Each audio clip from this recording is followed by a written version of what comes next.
Hello, কাল তো হোলি, আসছো তো তুমি আমাকে সকাল সকাল রং মাখাতে। কাল জানো তোমার হাত দিয়ে আমি প্রথম রংটা মাখতে পারি। আরে হ্যাঁ, আমি কিন্তু তোমাকে প্রথম রংটা মাখাবো, সেটা দেখো কেউ যেন তোমাকে রং না মাখায়। আচ্ছা ঠিক আছে। আর আমাকেও কিন্তু প্রথম আবিরটা মাখিও, ওকে? তুমি কিন্তু লাল আবি নিয়ে আসবে, আমাদের পাশের গলিটায় চলে আসবে, আমি ওখানটায় সকাল 8টা নাগাদ, তাহলে খুব ভালোই হবে। ঠিক আছে? ভাং খাবে নাকি? কি বাবা, না আমি ওসব খাই না, একদম ওসব নিয়ে আসবে না। ওগুলো খেলে নাকি হা হা হা হা করে হাসি, আর আমি যদি ওরকম সারাক্ষণ যদি হাসতে থাকি তাহলে আমার মা বুঝে যাবে, বুঝতে পেরেছো? একটু খাও বাবু প্লিজ, একটু একটু। ঠিক আছে, তুমি যখন অত করে বলছো তাহলে নিয়ে এসো। টাটা পুটি, কাল সকালে দেখা হচ্ছে, বাই। তাহলে শেষমেশ পুটির সাথে আমার কালকে বিয়েটা হয়েই যাবে। কালকে লাল আবিরের সঙ্গে সিঁদুর মিশিয়ে নিয়ে যাব, ওকে মাখাবো, তাহলে আমাদের বিয়েটা হয়ে যাবে। কি মজা!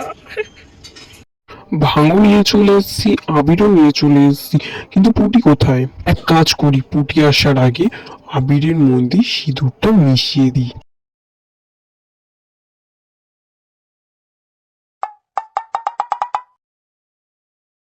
আই পুটি, তোমার জন্য ভাঙ আর আবির নিয়ে এসেছি, দেখো।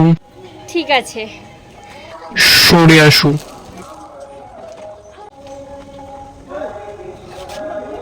আসো, তোমার দুটি গাল বাড়াও। এবার আমি তোমাকে মাখিয়ে দিই।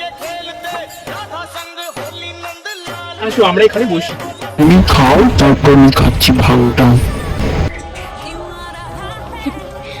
তুমিও খাও।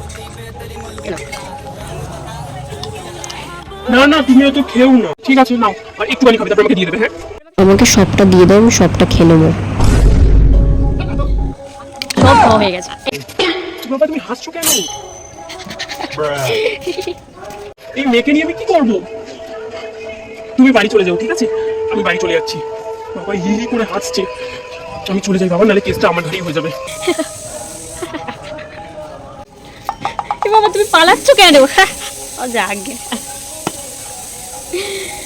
হ্যাঁ বাড়ি চলে যাবো।